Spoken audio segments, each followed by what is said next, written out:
Operation success అవ్వచ్చు, fail అవ్వచ్చు. రెండింటి నుంచి మీకు లెసన్స్ వస్తాయి.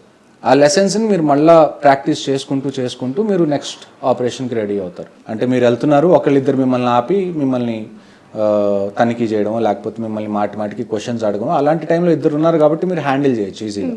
అదే మీ దగ్గరికి పెద్ద మాబ్ వచ్చింది అనుకోండి, మీరు ఫిజికల్ వైలెన్స్తో మీరున్న ఇద్దరు ముగ్గురు అంత పెద్ద మాబ్ని మీరు ఏం చేయలేరు. మీకు సినిమాలో చూపించినట్టు రియాలిటీ అలా ఉండదు. ఇంకొకటి ఏంటి అంటే అక్కడ అలాంటి చిన్న ఇష్యూ ఏమైనా అయినా కానీ అది ఇంటర్నేషనల్ ఇష్యూ అవుతుంది. ఒక ఆర్మీ ఆఫీసర్ని కాశ్మీరీస్ ఇలా పట్టుకున్నారు, మాబ్ ఇలా పట్టుకుంది, వీళ్ళు ఇప్పుడు టెర్రరిస్టుల చేతికి అతను వెళ్ళిపోయాడు, ఇప్పుడు వాళ్ళు ఇండియన్ గవర్నమెంట్ని బ్లాక్మెయిల్ చేస్తున్నారు, మీ ఆఫీసర్ని వదిలిపెట్టాలి అంటే మీరు ఇద్దరు టెర్రరిస్ట్ని వదిలిపెట్టాలి అని. అలాంటి సిచ్యువేషన్ తెచ్చుకోవడం ఎప్పుడు పాసిబుల్ అవుతుంది అంటే మీరు కిందకి దిగి మీరు ఫైట్ చేయడం స్టార్ట్ చేస్తే అదే సిచ్యువేషన్ వస్తుంది. You have to understand consequences. నేను తీసుకునే డెసిషన్కి నా ఒక్కడికే ఎఫెక్ట్ అవుతుందా లేకపోతే ఎంత పెద్ద ఎఫెక్ట్ అవుతుంది. ఎప్పుడైతే పెద్ద ఎఫెక్ట్ కనపడుతుందో మీకు, మీ ఒక్కళ్ళది కాకుండా, అప్పుడు మీరు మైండ్ పెట్టి ఆలోచించడం మొదలు పెడతారు.